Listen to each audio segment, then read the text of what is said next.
तमाशा किया है। हमारा दिल दहल जाता था इनको देखकर। एसआईआर ये वेल में उतर जाते थे। यहाँ पर इन लोगों ने डराना, धमकाना, धक्का मुक्की, ऐसा कोई इन्होंने किसी तरह की कोई बदतमीजी नहीं है जो एक भी दिन इन्होंने संसद भवन चलने नहीं दिया। हम जनता के प्रतिनिधि हैं, हम यहाँ पर उनकी आवाज लेकर आते हैं, हम कुछ सीखने आते हैं, हम नए सांसद हैं। इन्होंने संसद अगर पिछले 2-3 दिन को छोड़ा जाए तो साल पर शायद ही थोड़ा चलने दिया है। एसआईआर कर करके इन्होंने यहाँ पे तमाशे किए।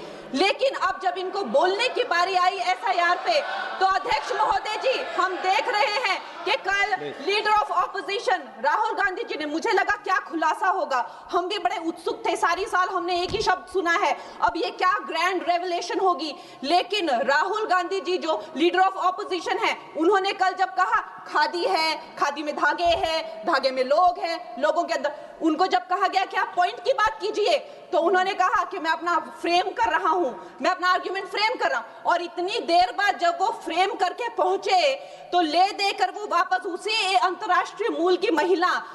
अध्यक्ष जी, मैं एक महिला होने के नाते आपसे रिक्वेस्ट करना चाहती हूं कि every woman is entitled to her dignity. वो अंतर्राष्ट्रीय मूल की है, विदेशी महिला है, लेकिन उन्होंने कितनी बार आकर उन्होंने सोशल मीडिया पे कहा है कि मैं कभी भारत नहीं गई हूं, मेरा हरियाणा चुनाव से कुछ लेना देना नहीं है। लेकिन फिर भी ये लोगों ने बिना किसी ठोस सबूत के उनका यहाँ पे फोटो बना के उन्होंने उनको उछाला, यहाँ पे उनकी तस्वीर उछाली यहाँ पर और यहाँ पर प्लेक कार्ड यूज करना भी अलाउ नहीं है। इन्होंने फिर भी नियमों का उल्लंघन किया।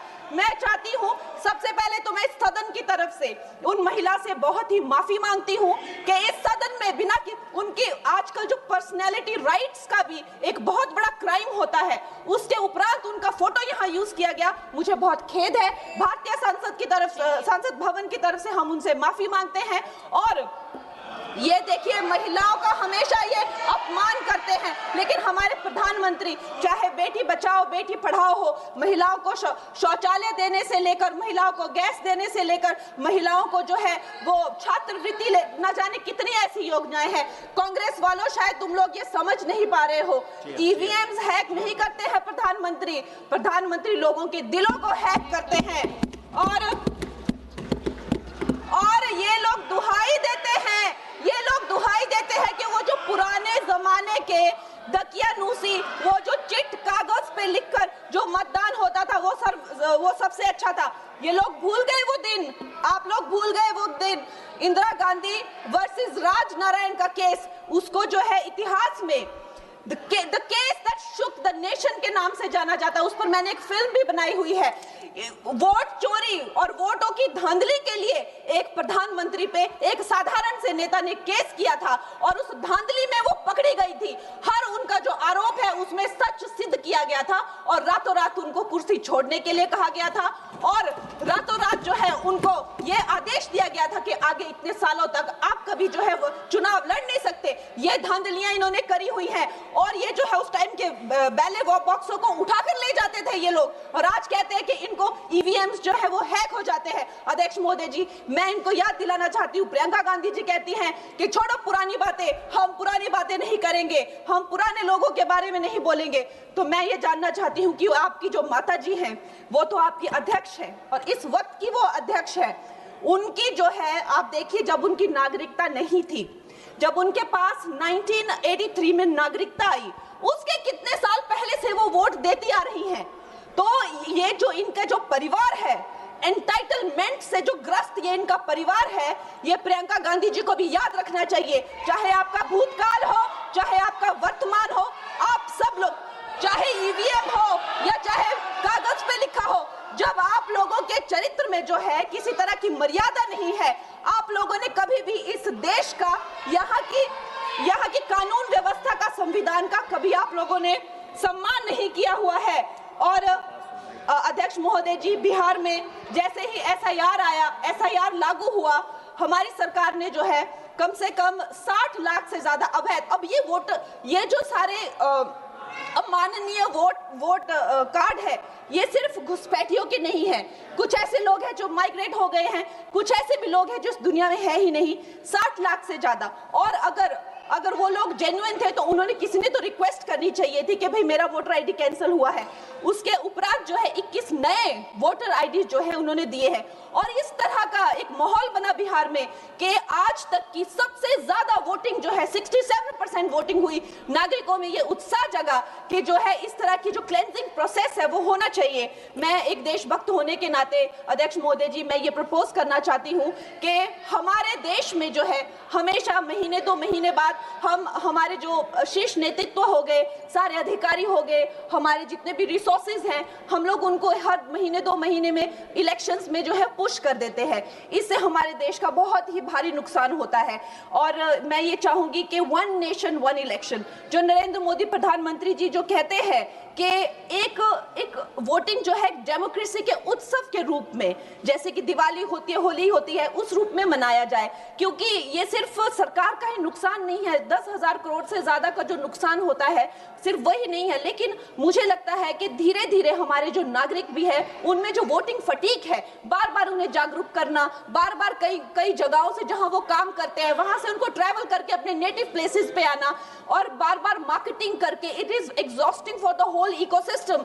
तो मैं ये प्रपोज करना चाहती हूँ कि 1 नेशन 1 इलेक्शन को लाया जाए और ये जो भी हमें जिस तरह की जो असुविधा होती है हर महीने 2 महीने में इलेक्शंस की, उससे जो है हम बच सकते हैं। जय हिंद। धन्यवाद जी। माननीय सदस्य मियां अल्ताफ अहमद जी। मियां अल्ताफ अहमद जी। आपका बहुत बहुत शुक्रिया, मुझे यहाँ पे टाइम मिला। हमारा मुल्क हिंदुस्तान पूरी दुनिया में अपनी जमहूरियत के लिए मशहूर है और ये जमहूरियत जो है ये मुमकिन तब हुई जब यहाँ के इलेक्शन साफ सुथरे हुए। दुनिया ये हिंदुस्तान को जमहूरी मुल्क इसलिए मान रही थी कि हमेशा हमारे इलेक्शन पे कभी किसी ने उंगली नहीं उठाई। पूरी दुनिया में ये लग रहा था कि ये पूरे तरीके से ट्रांसपेरेंट तरीके से होते हैं, साफ और शफाफ तरीके से होते हैं। लेकिन अब हमारे इलेक्शन जो हैं वो शक के घेरे में हैं और जो सवालात उठ रहे हैं पिछले 1 साल से इलेक्शन कमीशन का और हुकूमत का फ़र्ज़ बनता है कि ऐसे जो भी डाउट्स हैं उनको क्लियर करे और क्लियर इसलिए करे कि इस मुल्क की जो जमहूरियत की इमेज है वो बची रहे। इसके साथ साथ ही आज के इस वक्त में जब सियासी निज़ाम जो है, पॉलिटिकल सिस्टम जो है, उस पे इस किस्म के इल्ज़ाम लग रहे हैं, बातें हो रही हैं, तो आप एक अच्छी हुकूमत नहीं कर सकते। आज ब्यूरोक्रेसी इतनी स्ट्रांग है इंडिया में, चाहे वो स्टेट्स हों या सेंटर हों, और वहाँ पर जब हर स्टेट में आप ये एक ऐसा शुबा पैदा हो कि यहाँ इलेक्शन साफ सुथरे नहीं होते, तो फिर एक कंट्रोल भी अच्छा नहीं रहता, फिर एक निज़ाम भी अच्छा नहीं रहता। इसलिए हमें हर वो कदम उठाना चाहिए जिससे इलेक्शन के इस प्रोसेस पे कोई भी किसी किस्म की भी शक न रहे। चाहे उसमें जो चीफ इलेक्शन कमिश्नर की नुमाइंदगी, उसकी नॉमिनेशन है, उसको जो बनाया जाता है, उस प्रोसेस को भी जितना साफ सुथरा रखना है, जितनी जो अपोजिशन ने यहाँ पे तजवीज़ें दी हैं उनको आपको उस बारे में गौर करना चाहिए।